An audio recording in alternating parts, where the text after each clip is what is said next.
Hello everyone. তো আজ সকাল থেকে আমার প্রচুর আইসক্রিমের ক্রেভিংস হচ্ছিল, তো সেই জন্য আমি বানিয়ে ফেললাম আমার একটা পছন্দের হোমমেড আইসক্রিম, যেটা বানাতে খুব কম সময় আর কম ইনগ্রিডিয়েন্টে হয়ে যায়। প্রথমেই একটা মিক্সিতে অল্প বাদাম নিয়ে এটাকে গ্রাইন্ড করে নেব।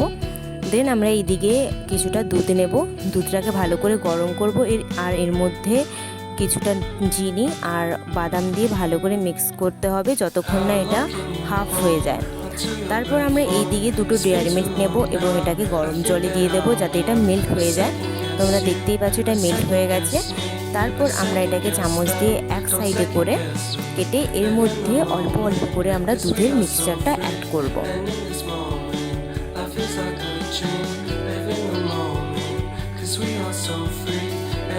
তারপর মিক্সচারটা ভালো করে মিক্স করার পর আমরা দুটো কফি কাপ নেব এবং ওই মিক্সচারটা এক এক করে ঢেলে দেব।